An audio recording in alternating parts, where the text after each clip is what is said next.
Sarah Wynne Williams, a former executive at Meta/Facebook, Senator Blackburn asked her about some of the ways in which Meta would signal advertisers when young girls were doing certain things. And let me give you what Sarah Wynne Williams said. She said, "Thank you, Senator.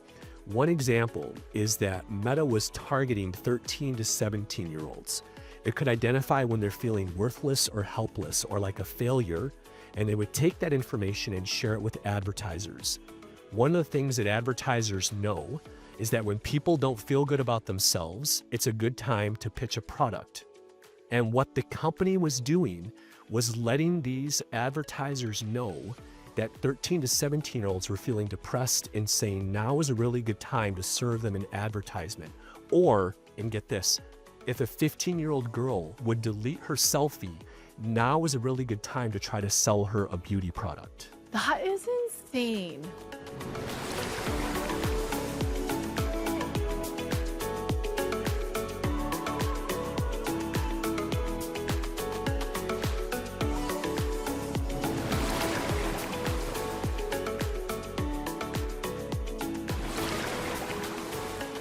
All right, welcome back to All Things Possible. We're here again with Chris McKenna from Protect Young Eyes. And man, we got an amazing show to have for you. And today we're going to be diving into anxiety and stress in the family. Specifically, we want to talk about Young teenage girls and what the repercussions of young girls being on social media. Chris is an expert in this subject. He has devoted much of his life's work to encouraging parents and families to overcome the many challenges that not only social media, but TV use, gaming, all these different things that have truly changed how society is. And I wanted to really focus and hone in today on teenage girls and what you're seeing out there, Chris, and what are the Sure. challenges. And yeah, let's just break down this topic. But thanks so much for jumping on again with us. Yeah, If you welcome. missed our other conversation, you guys, it was dynamite. We talked about pornography and how to, safeguard Safeguard, keep the house mhm. and what you can do, actual tools. So jump back to So that last important. conversation, and we hope you're encouraged by today's as well. Gosh, so much that we could talk about. Every one of these topics just has so many different facets, but, related to teen girls. And I should start off by, saying, Bethany, I'm sure that some of you listening to this have at least heard of and hopefully have a chance to read The Anxious Generation by Jonathan Haidt. Excellent Nice. book. Yeah. I've had a chance to interact with Jonathan. I spent some time with him earlier this year over in Switzerland and just have really been blessed. And, he just has such a depth of understanding of these issues. And what's so clear in that book, what the graphs are showing us is that after about 2012, things started to change in the lives of our young people. And we look at charts that separate boys from girls, something like a hockey stick-like change. I know that's a sport that doesn't mean a lot in Hawaii. It's a big deal for us here in Michigan. Right. But if you think of a hockey stick that's straight and then goes up at the end of the hockey stick, we started to see changes, especially in graphs related to the well-being, the anxiety, self-harm incidents, reports of overall life satisfaction started to all go in the wrong direction, especially when it comes to teen girls. Now, this isn't to dismiss what's going on with our teen boys. The rest of this conversation is going to focus Totally. on the girls. The things that are affecting our boys are equally sinister. They just don't show up on graphs yet, right? When it comes to our boys, it's sort of the triple G problem of girls, gambling, and gaming. And those are issues that teen boys would tell you as a teenager, I feel good, I'm great, and there's nothing, quote, wrong with them. Yeah. Unfortunately, those are all the things as young adults that cause them not to launch as young men. So we'll start to see some of the impacts of those three Gs later on that we don't see in graphs that look at ages, say, 13 to 19 or so, like we do with some of the graphs with teen girls. And that's because when it comes to our young ladies, not only do they just develop emotionally, relationally, physiologically sooner than boys most of the time, but they feel they are relational. They want to connect. In other words, the relationship is what's so important. How they measure up with their friends, how they compare themselves to the world. This need to know that they are significant and loved and beautiful is a very natural and early desire in young girls. And this is when we drop them inside of lowercase g, godlike technology that Mm. is designed to give them a disembodied relational experience, right? We are embodied creatures created by God in a physical sense, right? Mm-hmm. And technology is a disembodied version of what is best for us. In other words, it's a disconnected, non physical way to connect with somebody in a false way. So it's not going to satisfy in the same way. And that's what we see in these graphs where we see increases of over 100% in reports of self-harm in emergency rooms when it Oh comes to my girls ages gosh. 10 to 14, not just in America, but in Canada, in the UK, in Australia, and in New Zealand. Every country that has large populations of teen girls using social media has these same attributes. Wow. And this is where we need to have a conversation, right? We talked a lot about pornography, a lot of very obvious sinister things in our previous conversation. These are some of the more subtle ways in which technology is whispering, you're not quite as pretty as you think you should be. You're not Yeah. quite as valuable as you think you should be, right? All of these little whispers that dig into their unique divine value that has been given to them all through this thing that we've put in their pockets. That's the Mm. part that is so harmful, I think, to our young ladies.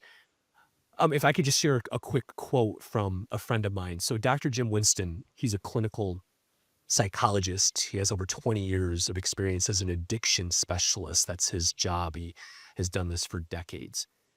And he focuses a lot on sort of two phases of human development. For him, the two most significant phases of human development are attachment when children are young, but then adolescence. And the reason for that is in adolescence, the need for, this is a quote from him. He says, the need for social connection is as powerful of an instinct as hunger in a young person. Mm. All they want Interesting. is to connect with another person. And so, in the same way that pornography is a distorted, weaponized, less satisfying version of intimacy, social media is a less satisfying, less fulfilling version of connection. And that's what's so sinister about it in a young lady, because it gives the air of relationship. It gives sort of a masquerading of connection, just like pornography masquerades as intimacy. Social media masquerades as connection, and yet Mm. it truly doesn't satisfy. So that's how That's I would kind neat. of connect the two in terms of impacts on gender. Adam, we talked a little bit about why porn is sometimes more toxic to boys. This is why a relational digital environment is sometimes more toxic to young ladies, if that makes sense. Yeah, that's crazy. I mean, I think of when I had had a mother-daughter experience package program that I had put on the last few years. Yeah. I noticed the moms and daughters were just craving connection. Like maybe they were coming from a place where they weren't getting what they needed. And that was the big thing they celebrated. They're like, I was just such good connection with these other mothers, and then our daughters were connecting with each other. And but the other thing that really stood out to me was with working with these teenage girls is you knew which girls were highly engaged in social media. Like it was so You could apparent. see it. They were way more sexualized, way more like aware of their looks, and just the way they carried themselves was different than the girls who were not engaged on social media. And to me that was alarming just to see the contrast, because I was seeing young girls from all different walks of life, some of them very sheltered and some very exposed, and you could just see the vast difference. And to me it felt very alarming, and I really do think I loved each and every girl, but I really think the girls who were more exposed and more on social media, more engaged, had a lot more challenges and they were struggling in a lot more very apparent ways. And so, what are you seeing in that environment? And then the other thing I was thinking about too, before I let you run with this, Chris, is these children, as you know, young teenagers are now spending as much as 9 hours on social media a day. I don't Oof. know what the exact stats are, but I Google searched some stuff and I was like, Yeah, whoa, this is heavy. So, what's kind of, you probably have some more accurate stats, and I'm sure sure. it varies, but It does. It yeah. does. But you're right in the ballpark, right? So there's um Dr. Winston, he is the head of a lab that's down at UNC Chapel Hill, and the scientist who runs that lab is a gentleman named Dr. Mitch Prinstein. So Dr. Prinstein is the chief science officer at the American Psychological Association, and along with Jonathan Haidt, he was with us over in Europe earlier this year. And I would say, Mitch is a friend of mine and I talk to him all the time. And he does studies. He actually brings groups of teenagers in and he has an fMRI machine where he puts their brains under magnetic imaging in order to see what social media is doing to them. Wow. And so, according to the teens that he brings in, the average is 8.3 hours a day, and they pick up their phones over 100 times a day, some up to 400 times a day, because our iPhones measure pickups. I don't know if anybody knew that, but it measures the number of times that you pick up your phone. So if you want to maybe be Wow. shocked and surprised as a parent to be like, oh my gosh, how many times I pick up my phone, that might be a good way for Oh, us to model differently for our kids if we look in the mirror yeah. and go, oh my gosh, how many times have I picked up my phone today, just as an aside. But those studies that Dr. Prinstein has done, Bethany, actually point toward physiological changes in the brain. That the children who Whoa. pick up their phones the most, who are online the most, not even just social media, but are online the most, are actually changing the shape and functioning of the amygdala in their brain, that it is more hypersensitive to social interactions in the same way that social media hyper sort of sensualizes your want for likes and comments, and you just sort of become like hungry for that. And it Whoa. also Whoa. decreases their ability to regulate themselves. What? Now, you talk to So, That is like, teachers, crazy. say that in it layman is, Wait, terms. stop this for a Layman second. terms, You're amygdala. you're saying that through his research, children's brains are being changed because of social media. Or they're being overall changed usage. by the overall use of a device that is often used for social media. Yes, it's changing their very physiology. That's exactly what I'm saying. Wow. And the amygdala, like for layman terms, what does that control? Like you said, it has social interactions. Like, give an example of like what does that So if you mean? What think does that about look like like? in your brain, if you like make a fist and call that your brain, the Yeah. thumb that you hold in your fist, it's like that little Yeah. part that's in the middle. And this Okay. is the part of the brain that's sort of regulating, should I freak out or not?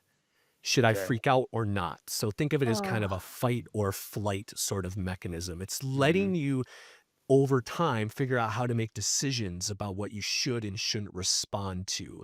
And when you're young, you're figuring that out. So you sometimes overreact to stuff until the thinking part of your brain informs that part of your brain to go, wait, that didn't harm me. And so the next time you freak out less. It's that regulation that we all develop over time. And when those young people who are constantly picking up, who are constantly using their phones, who are constantly exposed to an environment that makes them want stimulation, you're actually causing that part of the brain to be highly sensitive to all kinds of stimulation in the physical world. So it's a digital experience changing physiology that then impacts my behavior everywhere else. Right? We're integrated as beings. You can't separate these things. If you put a child in this unique developmental phase, a young lady who's in this unique developmental phase, where after adolescence will never be as shapeable again as a human being in terms of how she sees herself, how she sees the world, how she sees relationships, how she relates to her, right? This is the time where so many parts of who she is are being wired in a way. Now, Can we undo through counseling in Christ? Can we undo things? Yes, of course. I believe in the power of the Holy Spirit Yeah. to sanctify and to heal us, but not without a ton of effort, right? Wow. This phase of development is worth protecting. It's Yeah. worth protecting their hearts. And I want us to be so aware of these little subtle ways that the hearts of our, especially young ladies, are just being told, you're not good enough. You're not good enough. Yeah. You're not good enough, because that's what they see. I mean, Bethany, And as then a woman out on social media, I know you see this. yeah. I mean, I have to battle that myself, I think, if I'm being honest, especially I look at my younger version because I got onto social media around 16 or so. And I can see how it would have affected me in certain ways and probably still does to this day, though I always tell myself train your own algorithms. As a mom, a lot of my content is more like mom help, a little bit of surfing and health stuff. And I have gotten a lot of encouraging information that has helped me so much in motherhood and so much in health. So there are some pros to social media, but I also often touch on there's a lot of negative stuff there too. And even some of the mom messaging I see very mom and even marriage, it's a very jaded and dark and has it's supposed to be funny, but then you're kind of well, when you look at the root of what Not celebrating. it's not celebrating or encouraging marriage to succeed. It's not celebrating motherhood and more of a wine tone. So yeah, I mean, I see it in my life, but I wanted to touch back on what you were just saying. I'm I was when you were talking about the whispers of when a young lady, when even to older ladies, whoever is on social media, hearing those whispers of you're not good enough and you're not beautiful enough, I just couldn't help but think that's the antithesis or antithesis of what the Lord tells us in his word, where he calls us his son, he calls us his daughter, and has called us to be grounded in the truth of his word and the truth that you are loved and have been saved and have been redeemed by our Lord Jesus Christ. And you have identity in him that cannot be shaken. And if it is shaken, these are the lies that are of the devil that are trying to shake you and make you stand upon sandy ground where we need to stand on the rock. So I wanted to hear too, as Christians, as parents who are trying to create safe places, do we just say hey, teenage daughters, no social media allowed? Do we just cut it? Do we restrict it? Is it because I would almost say for our children, I don't think we're going to have them on social media not till they're 18 or 21. I don't know. till their frontal lobe is more developed, to make proper decisions. I don't know. Because I don't want those lies being shared in their lives. They don't need to hear that stuff. But I know we can't shelter them from the world forever. But more prepare them and equip them, I've spent my whole life in the ocean, and I've learned, just like wearing a seatbelt or a helmet, safety matters. That's why my family and I use shark bands. Shark Bands uses patented magnetic technology to deter sharks by disrupting their electroreception. Kind of like a bright light in their eyes that says, nope, not today, shark face. No batteries, no charging, just simple, effective peace of mind. Whether we're surfing, swimming, or just splashing around, Shark Bands is our go-to for ocean safety. You want to geek out on how it works? Dive into episode 14 for a deeper look at the tech. And check the show notes for the link to Shark Bands, because your peace of mind in the ocean is worth it. Stay safe, stay stoked, and keep loving the ocean. There are a lot of organizations that talk about these sort of things, and Melanie at Screen Strong and I aligned in this way where we need to look very closely at our kids individually, right? I mean, at the end of the day, and Dr. Prinstein said the same thing to me. There are no studies that point toward delaying social media as harmful to children. Right? Mm. That is something that we have to get over the marketing, we have to get over the pressure, we have to get over the culture that is telling us exactly the opposite. That your child is going to be left out or harmed or whatever in some way. I would argue that the harms and the risks of saying yes far outweigh the risk of saying no. Right? Mm. If I put that old sort of risk hat on for just a minute. So Yeah. wait as long as possible. If you can and you are able to, wait as long as possible. At the same time, I will let parents know that when you look at the research that's out there, there's balance that I think is really important for us to also keep in mind. So, one of the studies, and I'm going to pull it up here just to make sure I get it right, is that right from the beginning of time, there have been certain behaviors and certain things we do in our lives that have kept us balanced, right?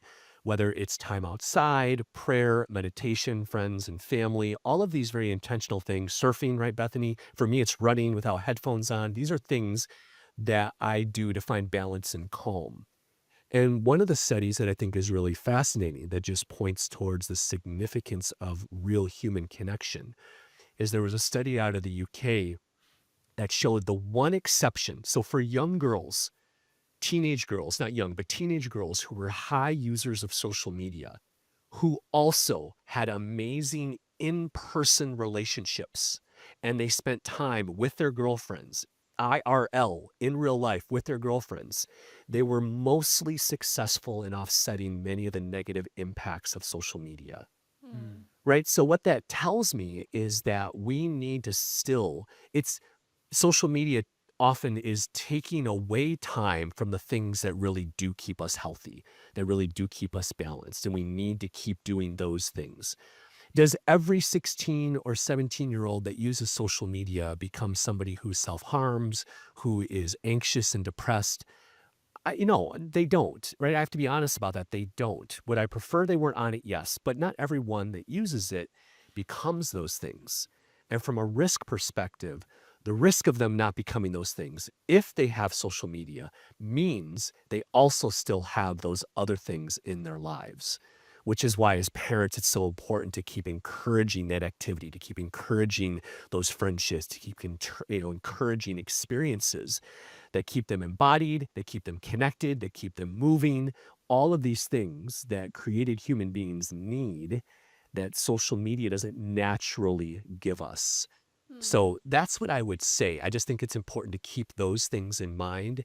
If we're going to say yes, make sure we also say yes to all of those other things so that our children maintain that balance. Yeah, so I Nice. think in our multiple conversations, our previous conversation with you, Chris, and with the Mandy, was it Mandy?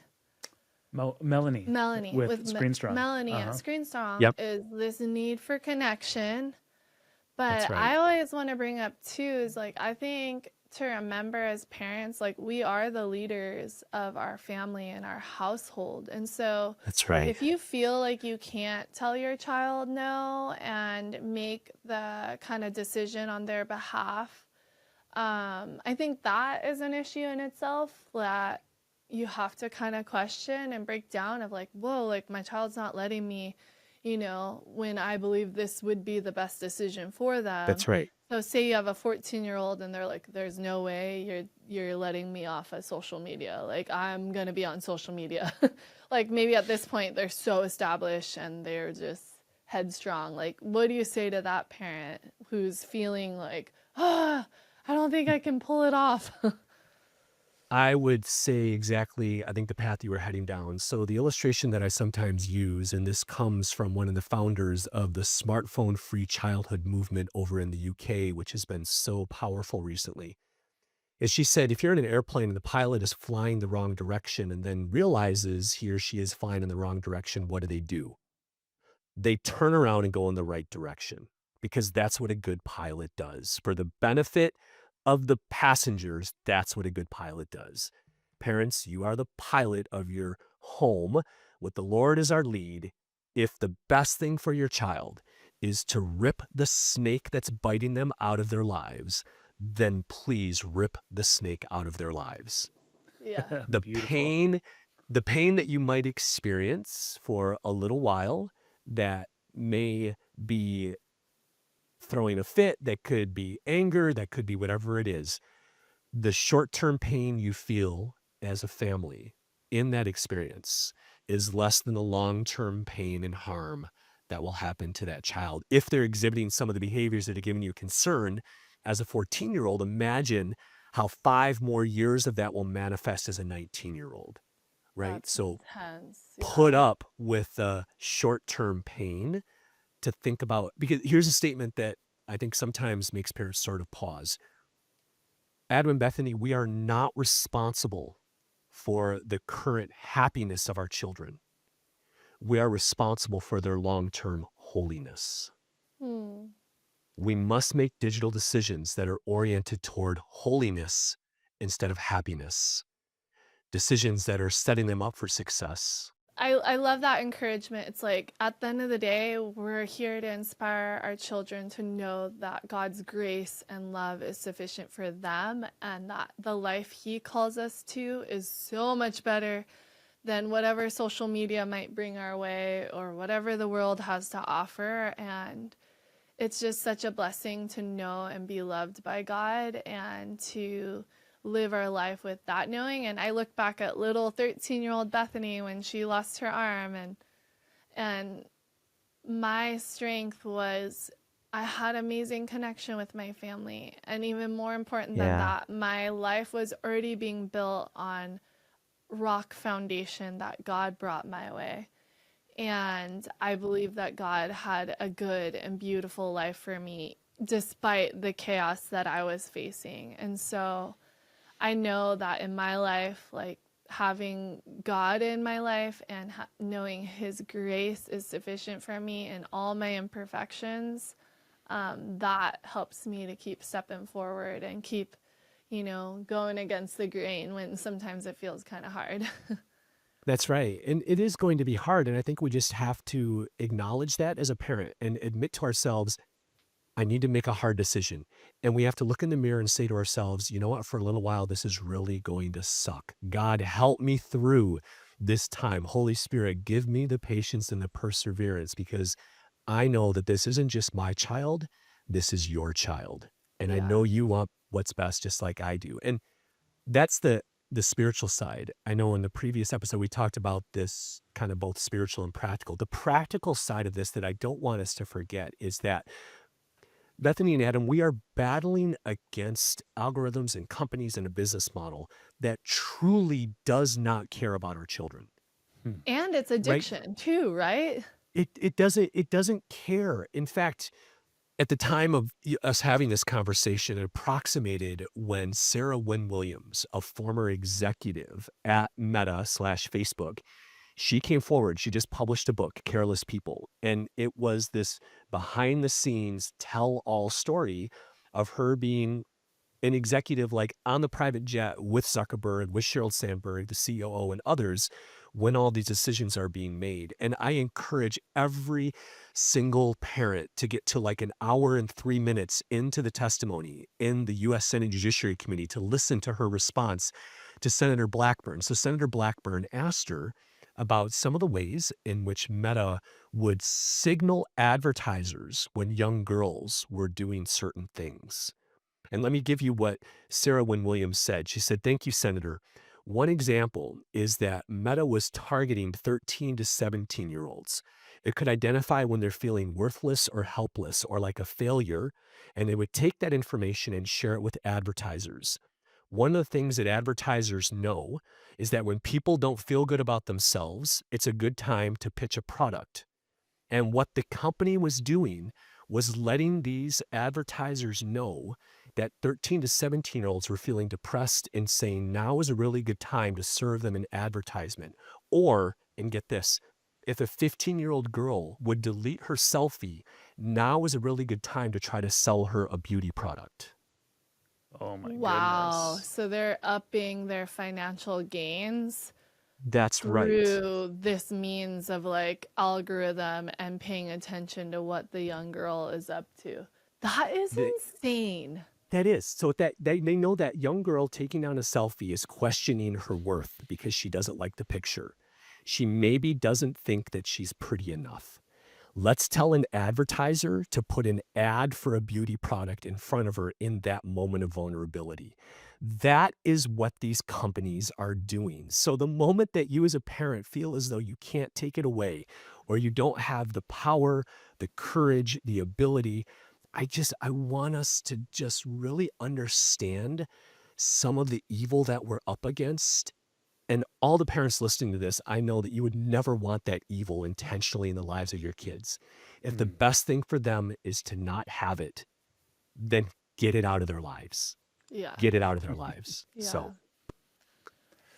Wow, Chris, super powerful. Thank you so much for sharing your wisdom, just your insight and shedding a light on this kind of, it's like sneaky darkness. Like it's yeah, paraded and painted to look so bright and shiny and like really fun, but Yeah, and I just wanted to touch on too, it's like, what life do we want for our children? And like, what is our goal as parents to, is it that important that they have Snapchat? Like, is that important that we have to say yes to them? Like, I personally do not think so. Like, I don't think a young girl needs to be sending selfies of herself to her friends as she does this, and that. Like, I don't think it's that important. And it's her having to pay attention to how she looks all day long. And I just think that is a major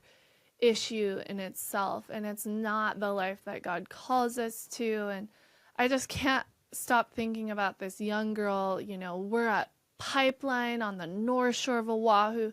The waves are firing. It's a beautiful day. There's a really fun environment.